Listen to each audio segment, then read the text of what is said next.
Hello guys, आज चाहिँ मैले चाउमिनको रेसिपी लिएर आएकी छु। तपाईँ हेर्न सक्नुहुन्छ मैले यहाँ पानी बोइल गरेर राखिदिएकी छु। अब यसमा मैले पानी बोइल भइसकेपछि चाउमिन राख्छु। यो चाहिँ हाम्रो नेपाली लोकल चाउमिन हो।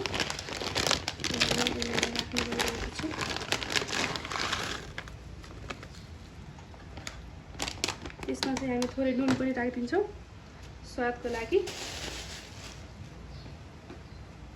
त्यसपछि यसलाई उम्लेर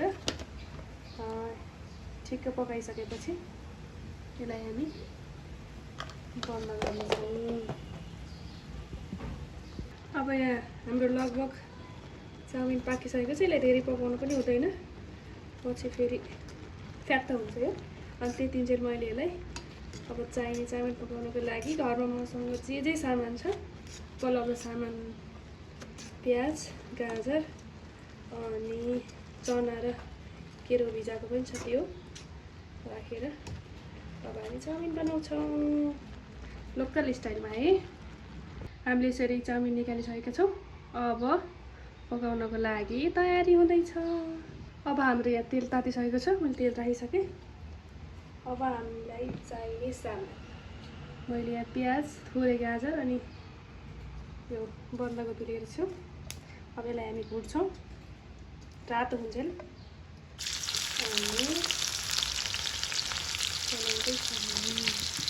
मसँग भिजाएको चना र मटर पनि छ, जति चाहिन्छ आफूले जति मनपर्छ त्यसरी राख्ने। अब यसलाई रातो हुन्छ नि पुरक भुटिसकेपछि अनि हामी चाउमिन हाल्छौँ। यो गेडागुडी नपड्किन्छ हामी यसलाई भुट्दै गर्छौँ। अब यसमा थोरै बेसार हाल्ने, नुन हाल्ने, आफूसँग घरमा भएको मसलाहरू हाल्ने, खुर्सानी हाल्ने, आफ्नो जति मनपर्छ त्यति।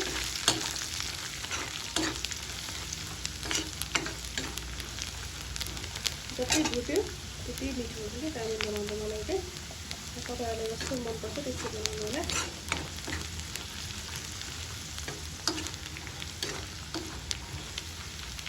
हाम्रो सानोमा स्कुल पढ्दा चाहिँ यस्तै भुटेर धेरै चना हालेको अनि चाउमिन मात्रै बनाएको। एकजना दिदीले बेच्नुहुन्थ्यो, आजकल मलाई त्यो पसल गर्नुहुन्न, कस्तो मिठो लाग्थ्यो। म त्यस्तै बनाउन थालेको, अब कस्तो हुन्छ मैले त सेम त्यस्तो बनाउनु त सक्दैन होला। गाउँघरतिर चाहिँ एकदम मिठो हुन्छ कि चाउमिन। सहर बजारको चाहिँ जति ठुलो खाए त्यस्तोबाट पनि गएर चाउमिन खाएको नि त्यो गाउँको लोकल स्वाद चाहिँ आउनु क्या।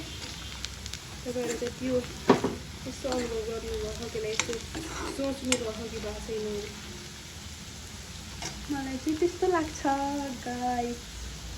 अब हामी पड्किन लाग्यो, अब चना पड्किन लाग्यो। अब यो आँखामा आउनु पनि मिल्छ। आफ्नो मुखलाई चाहिँ जोगाएर गाइस, मुखमा तेल आउनु भएन तातोमा। अब हामी गोपी हाल्छौँ थोरै। गोपी पनि मलाई फेरि हुन्छ होइन, पड्किरहेको चाहिँ सुन्नु सक्नुहुन्छ। त्यो गोपीले चाहिँ धेरै नपकाउनु, ट्याप त्यो तरकारी पकाएको हुन्छ। अरू फुडुक हाल्नु तरकारी मिठो हुने। अनि ग्यास चालु गरिदिनु होला। अनि थोरै नुन हाल्नु। हाम्रो चाउमिनमा हल्का फुल्का नुन हालिसकेका छौँ। यसमा थोरै नुन हालेपछि तेलमा नुन हालेको जताकतै लाग्छ क्या। मेरो चाहिँ त्यस्तो छ विचार। तपाईँहरूको विचार त आफ्नो स्टाइल हो होइन, जे भए पनि मैले तपाईँलाई जति रेसिपी भनेको नि। अब यो पड्किसकेपछि अब हामी यसमा खुर्सानी राख्छौँ।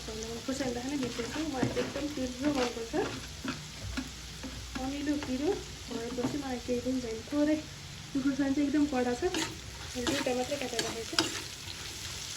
अब यसमा हामी चाउमिन हाल्छौँ। चाउमिन पकाउनको लागि चाहिँ अर्कै चम्चा चाहिन्छ कि, त्यो चम्चामा पाउनु चाहियो। त्यही दिन केही छैन, घरमा त काम चला भइहाल्छ कि होटेल खोल्नु होइन।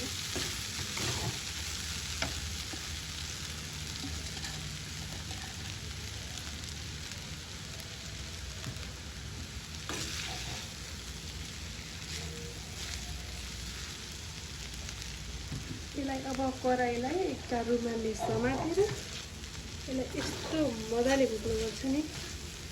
अनि पछि यसलाई एक लट भुटिसकेपछि एक लट त्यसपछि बन्द गर्नुहुन्छ। ग्यास चालु गरेर हाम्रो अर्को कराई भएर पनि पिरा लाग्छ क्या बढी।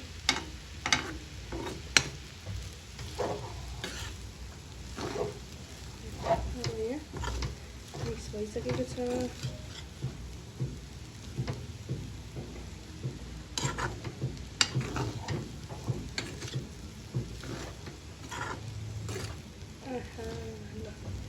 अब हामी यसमा राख्छौँ सोया सस।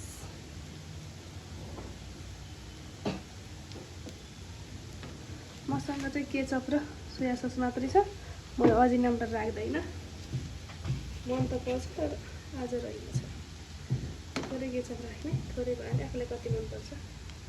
मलाई चाहिँ अलिक चाउमिनमा केचपको कालो कालो देख्यो भने केचप भन्छ, सोया ससको कालो कालो देख्यो भने चाहिँ बल्ल चाउमिन हो जस्तो फिल हुन्छ कि।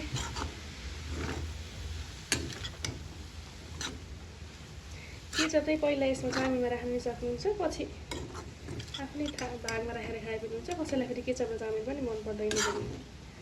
मोमोको चटनीसँग चाउमिन मनपर्छ कसैलाई, आफ्नो आफ्नो बानी हो, आफ्नो आफ्नो स्वाद हो है। अरूले यसरी खायो भने छि भन्ने कुरा भएन।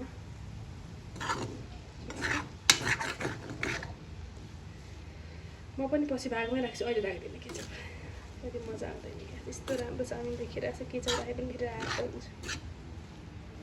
अब यसमा थोरै मसला अनि थोरै अझै नुन राख्छु। मलाई नुनै राखे जस्तो लागेन क्या, नुनै पुग्यो जस्तो लाग्दैन।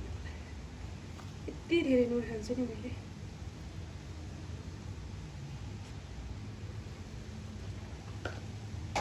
लास्टमा त चाउमिनै चल्छ भएर है, किन बनायो भने देखिरहेको छ, खाँदाखेरि त टेस्टै नभए। अहिले म तपाईँले चाखेर पनि भन्छु है कस्तो बनाएको छ। एकदम भुट्नुपर्छ कि नुन तेल यहाँ राखेको मसला सोया सस सबै लाग्ने गरी भुट्यो भने खाँदा पनि बाइक बाइकमा टेस्ट आउँछ। रुमाल चाहिँ अलि धेरै मैले चाहिँ त्यतातिर फोकस लगाउनु होला साथीहरू।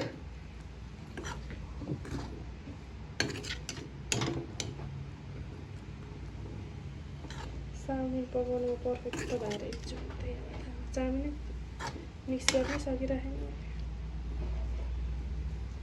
एकछिन अब ठुलो ग्यासमा फेरि भ्याटभुट मोली हाल्ने। अब नुन लाग्यो कि नै एकचोटि म चाख्छु है गाइस। पकाउनु बेले चाखी चाहिँ नबन्नु होला थोरै, यति चाहिँ म चाख्छु है। अहिले भन्छु कस्तो छ।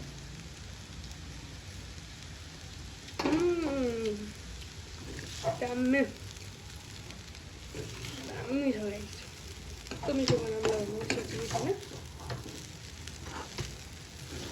यति भएपछि त केटीले चाउमिन पालेरै ज्यान पाल्छ जस्तो छ। ल यति भएपछि अब हामी यसलाई हाल्दा राख्छौँ। अब खानाको लागि हाम्रो चाउमिन रेडी भयो। अब तपाईँलाई माथिबाट थोरै काटेको बन्दाकोपी अथवा केही राखेर मिसाएर खानु मन लाग्छ भने खाँदा हुन्छ। यहाँ हेर्नुहोस् हाम्रो चाउमिन रेडी भएको छ खानको लागि। देख्न सक्नुहुन्छ तपाईँले, यम्मी छ, मिठो छ। ल